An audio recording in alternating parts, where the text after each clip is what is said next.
Hi, everyone, and welcome to today's episode of the Positive Proof Podcast. I'm your host, Parmis, and I'm so glad that you're here.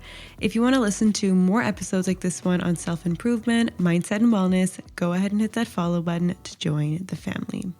Before I get into today's episode, I just want to ask you guys for a quick and kind favor, and that is if you haven't yet left a review, I would absolutely appreciate if you could do so.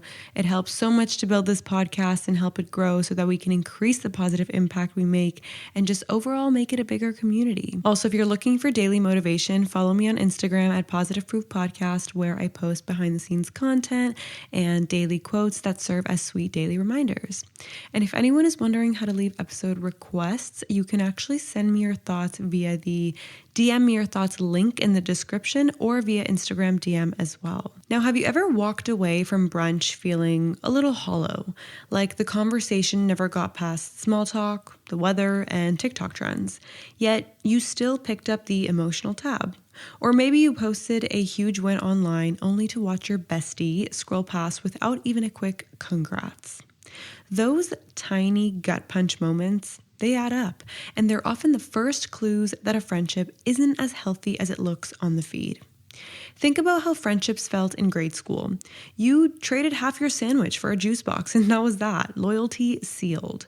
But adult life is messier. Schedules collide, social feeds blur, and the line between genuine connection and casual acquaintance gets hazy real fast. We're busier, sure, but we're also better at masking discomfort with polite smiles and heart emoji reactions. When real life crowds in, like your job stress, family drama, mental health dips, insecurities, trauma, you start to notice who leans in and who quietly leans out.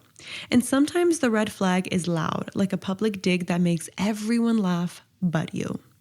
Other times, it's whispered, it's shady, it's strategic, it's a disappearing act whenever you shine a little too bright, or a suspicious change of subject when the talk turns vulnerable. So in today's episode of Positive Proof, we're going to be unpacking those subtler signals that quietly drain your battery. You know, the petty digs disguised as jokes, the friend who parrots your every opinion but never forms their own, the surface level chatter that circles the drain instead of diving deep, and the silent storms that brew when feelings go unspoken. We'll even hit on the friendships that collapse the minute politics or beliefs enter the chat, because tribal loyalty shouldn't outrank human connection. And this isn't about calling anyone toxic or writing off every imperfect friend. We all make mistakes, I get it. But it's about sharpening your radar so you can notice patterns before they become long-term leaks in your peace. Consider this a gentle audit of the company you keep, like an emotional balance sheet that reveals who's adding value and who's overdrawing, because guarding your joy starts with spotting the habits that chip away at it, one overlooked moment at a time. Now, quick listener poll, if you're tuning in from Spotify, scroll down and vote which subtle red flag pops up most often in your friendships. We've got petty digs and inside joke jabs, ghost level silence on any wins, copy and paste mirroring, surface only combo, lack of support, and politics, the friendship deal breaker. Cast your vote, then keep listening to see where your pick lands in today's breakdown. And while you're at it, drop a comment or DM describing the tiniest things someone did that instantly made you think, yeah, friendship audit time. And your story might save another listener a major headache. So if you're ready, let's dive in. Okay, starting with point number 1, we've got petty or shady behavior. My favorite. I have dealt with this one too many times, and it's not fun, but I want you to think about the last mini hiccup that you had with a friend. Maybe a harmless misunderstanding about dinner plans. Instead of texting back a quick, "All good, babe, I'll see you Friday," they went radio silent. Message left on read, no emoji reaction to your follow-up, not even a double tap on your Insta story they'd normally hype up in seconds. Meanwhile, you can see them liking memes, commenting on influencer posts, and posting a latte pic in real time. That freeze out may look low stakes, but it's one of the most telling flavors of pettiness. Silence weaponized as punishment, which is insanely immature and should be a red flag. Petty behavior hides in everyday moments like this because it's technically passive. They're not calling you names or starting a blow up. They're just dry. The replies shrink and the group chat energy suddenly flatlines whenever you speak. Your milestones, like a new job, new apartment, viral reel, get skipped over while they shower hard eyes on strangers' content. On paper, it's quote unquote nothing, yet you feel the temperature drop and start wondering what you did wrong. That confusion alone is the power play. You burn mental calories decoding vibes while they hold the upper hand without saying a word. Now, why does the silent treatment sting more than an outright disagreement? Because it hijacks your self-trust. You sense the distance, but when you ask if something's off, they shrug. You're overthinking. Don't worry, everything's fine. The conversation ends there, and now you're tiptoeing around their mood. The friendship shifts from a safe space into a social minefield where you're always one misstep away from another chill wave. The thing is, healthy, genuine, and down-to-earth friendships run on communication, not withholding. A real friend who's hurt will say, hey, can we talk? This is really bothering me. And there's room for awkward honesty because the goal is repair, not control. A petty friend trades dialogue for distance, using dryness and social invisibility as a silent scorecard. You're benched until further notice. The difference is empathy. One side respects your need to understand, the other side feeds on your uncertainty. So what do? First, label it. For example, I'm noticing we haven't really talked since Tuesday. Did I upset you or something? The response is the data. A genuine friend explains and recalibrates. A petty friend dodges, deflects, or doubles down on the cold shoulder. If the pattern repeats, step back. You cannot be having the same conversation more than once. After the first time you bring things up, you are free to mirror their energy. And leave it at that. Curating your circle isn't drama, it's emotional hygiene. Small acts of silence pile up like micro deposits of disrespect, and your peace is too valuable to keep funding overdraft friendships. Moving on to point number 2, the copy-paste camouflage. Like, there's flattery, and then there's the eerie feeling that you've become someone else's Pinterest board. One week you mentioned switching to matcha, and by Thursday, they posted a flat lay of the same brand captioned, "My new obsession." You sign up for a Pilates class and suddenly they're taking classes too. And when you're with them or on calls, they repeat your favorite phrases, laugh in the same cadence, even claim to have the same thoughts. And at first it feels kind of sweet, shared interests, right? But the more it happens, the more your sense of self feels pirated. Copy-paste behavior isn't about common ground, it's about identity borrowing. Instead of meeting you as a whole person to learn from, they download your opinions like an update patch and install them as their personality. The red flag pops when disagreement would require independent thought, because that's when the mirroring glitches. For example, ask their take on something nuanced and they'll stall, like, yeah, same. Or suggest plans you're unsure about and watch them wobble until you decide first. Over time, their mimicry starts to edit you. You hesitate to share new passions because you know they'll turn into an instant mirror. The thing is, healthy friendships vibe on overlap and divergence. Your matcha love can live beside their cold brew addiction. Your beach trip dream can also coexist with your ski weekend fantasy. Diversity sparks conversation, growth, a playful tug of war of viewpoints. However, the copy-paste friend flattens that dynamic into a single note. Yours, leaving you weirdly lonely inside of a duo. So what's the play? First, clock the patterns without shaming yourself for noticing, like, I'm feeling echoed instead of understood. And second, test authenticity. Toss a harmless opinion that isn't your usual lane. Maybe you're neutral on it, just to see if they parrot or offer their own angle. If the mimicry continues, open a gentle door. For example, I've noticed we've been overlapping on everything lately. I'd really love to hear your unique spin on it. A friend who's simply trying to bond will probably relax and share, but someone attached to blending in might deflect, laugh it off, or even accuse you of gatekeeping ideas. And this one hits close to home, unfortunately, but if that happens for you, create space. Dial back the life details feed and watch whether the friendship still breathes when it can't copy yours. Remember, resonance is two voices harmonizing, not one voice in an echo chamber. Your individuality isn't a template to borrow. It's a boundary to respect. Okay, moving on to point number 3, the ghost support. The radio silence on your socials. In today's day and age, this is probably more common than you think. I want you to scroll back through your grid and notice how often a certain friend shows up in the views column but disappears from the likes and comments. They're always first to open your stories, sometimes within seconds, so you know the notifications are on and they're always on socials. Yet whenever you repost a reel or TikTok to stories that needs quick engagement, especially as an influencer, they stay ghost quiet. 48 hours later, when that crucial algorithm window has cooled, they reemerge with a lone, quote, so cute, always on the post that's already crowded with praise, so their absence won't be questioned. Even if you're not an influencer or content creator that really appreciates the support from your friends, sharing your hobbies and interests to a private feed and still wanting that support is also pretty valid. It's a subtle tactic, withholding visible support while still gathering proof that they, quote, showed up. Now let's add another twist. The moment you pull back because they're doing this, maybe you stop reacting to their content or let a few of their stories slide, suddenly their hearts and fire emojis flood in again. Hot-cold engagement becomes a game of emotional tag, keeping you just invested enough to keep wondering, is it me or is it them? On the surface, it's easy to shrug off because social media feels flimsy and you don't want to wear a like counter badge on your sleeve. But in 2025, digital nods are the new head nods and comments are the new front row cheer. For friends who live states or screens apart, those tiny taps are stand-ins for, I see you, I'm rooting for you. When someone weaponizes that system by rationing likes like scarce currency, it's less about vanity metrics and more about power. They control when you feel celebrated and when you feel invisible, all with the flick of a thumb. Ghost support often pairs with a loud presence during your lows.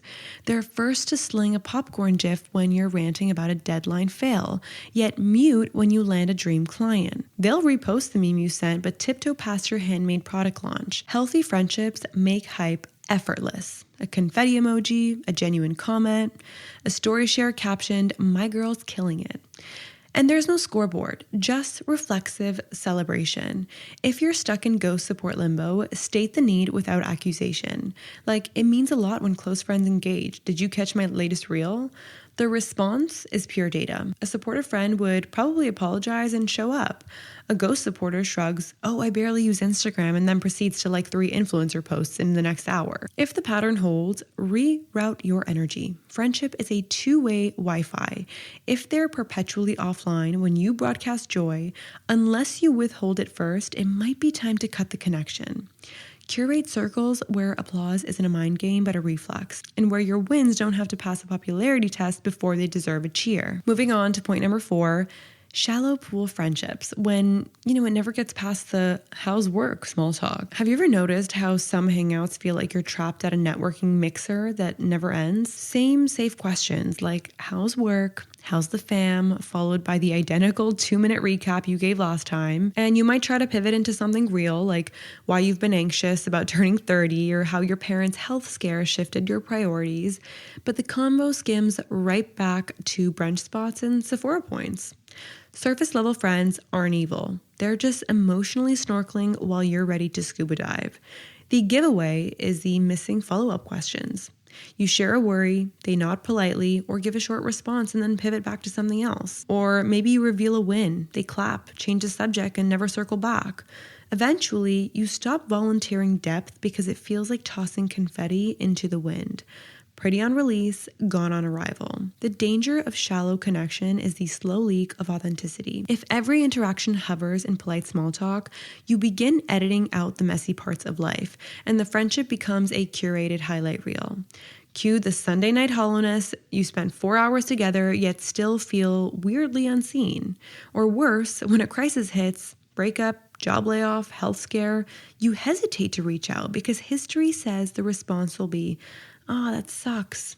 Want to grab drinks?" Now, deep friendships act like emotional anchoring ropes. You can descend into vulnerability without fear of drifting. Shallow ties, they're pool noodles, fun until the waves hit. Now, how can you tell if a friendship is stuck in the kiddie pool?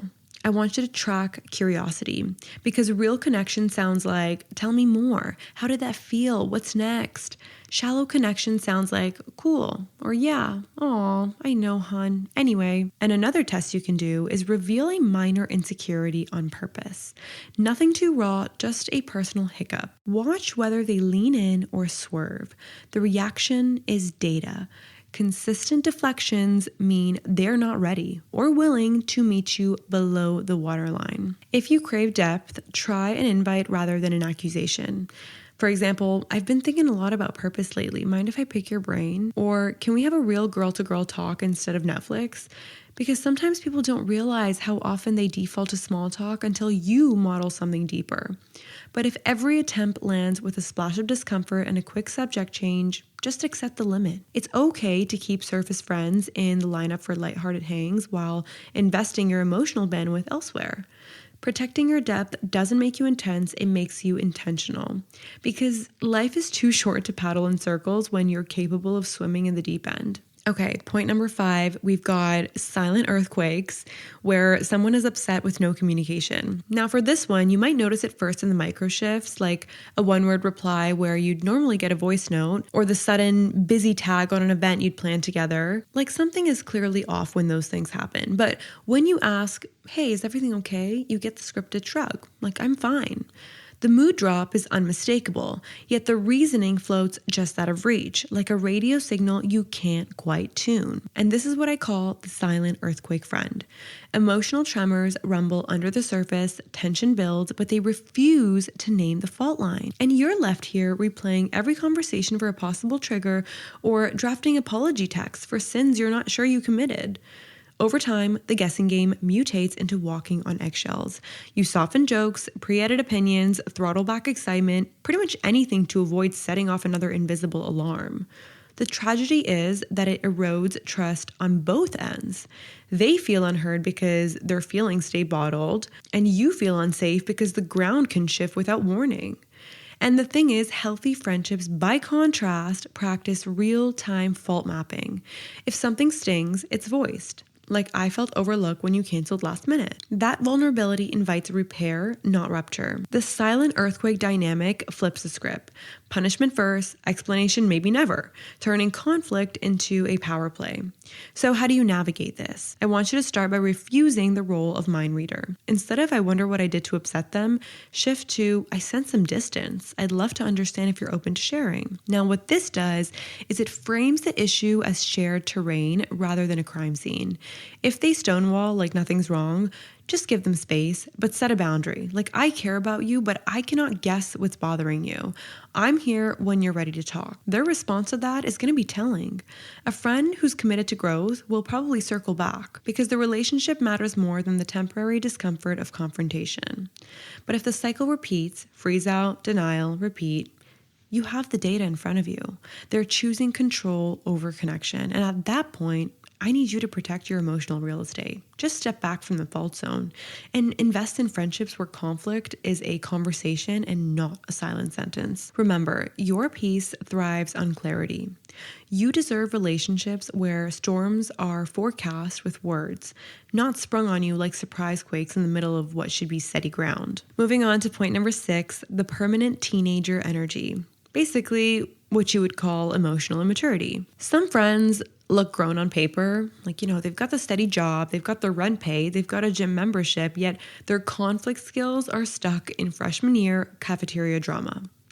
Emotional immaturity shows up when life nudges them even slightly off script. They ghost a whole group chat over a harmless tease, blow up at the barista because their latte art is crooked, or turn every disagreement into a blame Olympics where they collect gold and finger pointing. Notice how apologies never quite happen with these people? Instead, you probably get, well, you made me feel, as if feelings absolve actions. And usually with these types of people, if plans fall apart, whenever accountability enters the chat, like for example, they forget your birthday and you gently mention it, suddenly you're too sensitive and they're the victim of impossible standards. In mature friendships, however, tough moments spark repair. For example, I dropped the ball, let me fix that. In immature ones, they trigger theatrics, exaggerated size, guilt trip emojis, or a pity post that harvests sympathy from the timeline while sidestepping you entirely. A telltale sign is emotional whiplash. One day you're their soulmate, the next, radio silence because you couldn't FaceTime during your work meeting. Or they overshare crisis at 2 a.m., then vanish when you need a quick vent. The relationship just feels like parenting a toddler with a smartphone. Soothing tantrums, translating vague moods, scheduling around sudden storms, pretty much all of it. Over time, that caretaking drains your bandwidth and you start shrinking your own needs to manage theirs, tiptoeing around topics that might spark their next meltdown. At this point, you can cue internalized exhaustion. Like, why am I this tired after just hanging out? Because you spent the night diffusing rather than connecting. The data is all there. Emotional immaturity also breeds jealousy in disguise. Like, they can't celebrate your promotion without tacking on a self-depreciating jab. They might say something like, must be nice when life's easy. And that'll probably hijack your joy. Like, they might copy your goals and quit halfway, but then resent you for finishing. Instead of seeing success as inspiration, they then treat it like a mirror reflecting their unfinished business, and they crack it with passive digs. Whereas mature friends cheer because your win expands what's possible. Immature friends, on the other hand, they boo because your win spotlights their inertia. So what's the move here? Well, first, you need a reality check. You're not their emotional custodian. Offer empathy, yes, but don't subsidize avoidance. When tantrums flare, hold a calm mirror. Like, I hear you're upset. Let's talk when we're both ready to problem solve. That sentence does two things. It validates the feeling and sets a boundary on the behavior. And if they escalate, like insults, guilt trips, stonewalling, you've got data. Repeat patterns mean they value comfort over growth. And at that point, you can pull your energy back. You can love someone and still limit access to your peace, because friendships thrive when both parties self-regulate. Otherwise, you're forever babysitting emotions that refuse to grow up. And adulthood is too short for unpaid shifts in someone else's temper tantrum factory. Moving on to the last point, we're going to be talking about when beliefs or politics outranks bonds. Let's say you're mid-coffee catch-up when a casual headline scrolls across the TV, and before you can sip, your friend launches into a monologue, stats, hashtags, outrage, and then waits for your verbal handshake. If your take doesn't match theirs point for point, the air starts to tighten a little bit. Maybe they sigh and say, I can't believe you're on that side. Or they fire off a meme later that evening, hinting you're uninformed, heartless, or both. Fun fact, I've actually been there. Also another fun fact, I've actually cut off an entire group of friends because of this exact point. Over time, the message becomes clear. Agreement is the price of admission. This belief litmus dynamic turns friendship into a subscription model. One missed payment and you're cut off. And the danger isn't healthy debate. It's the erasure of nuance. Political identity replaces personal history, reducing years of shared birthdays and breakup debriefs to a single ballot box decision. Now, signs of this include conversation quotas. For example, every hangout circles back to the issue, or social media policing, like, why didn't you post this? Why didn't you post that? And it also includes public callouts that feel more like loyalty tests than dialogue. And then from that point on, you probably start censoring your opinions, or dodging topics, or rehearsing safe takes just to keep brunch peaceful. And that self-editing drains authenticity and breeds quiet resentment. And the thing is, strong friendships can actually hold ideological tension because respect outweighs being right. You can swap articles, ask questions, even argue, but the core stays intact. Like, I value you more than this disagreement. Whereas litmus friends flip that hierarchy. They treat differing views as character flaws, not discussion points, and they weaponize silence or shaming to force alignment.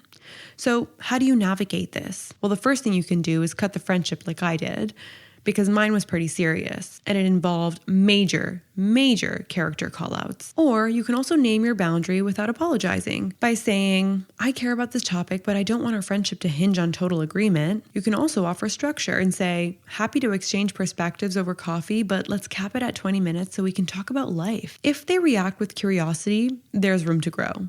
But if they double down, like eye rolls, sarcasm, or exile from the group chat, you've learned the relationship's true depth right there and then.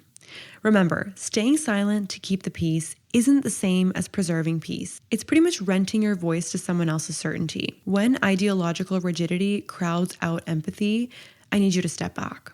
You need to curate spaces where you can explore ideas without fearing friendship foreclosure, because the goal isn't to surround yourself with clones, but with people who believe curiosity is bigger than any single cause. Because at the end of the day, shared humanity should trump shared talking points. And a friend who values you only when you echo them isn't a friend. They're just a follower in search of a mirror. So I want to remind you guys that friendships shouldn't feel like emotional detective work.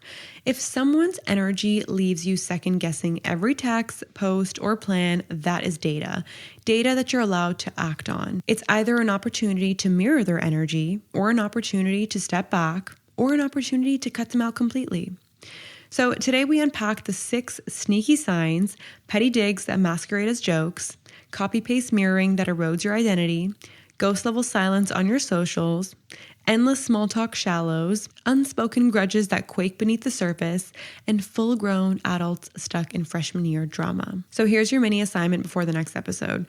I want you to scan your circle for patterns, not one-offs. Does the same name keep popping up under more than one red flag? If so, ask yourself whether the friendship is adding value or simply grandfathered in by nostalgia. And remember, boundaries aren't walls. They're doors with locks that you can control. You deserve friends who clap at your wins and dive deep when life gets messy and talk things out instead of icing you out. So I hope you guys enjoyed. If this episode hit home, share it with a friend who might need the reminder.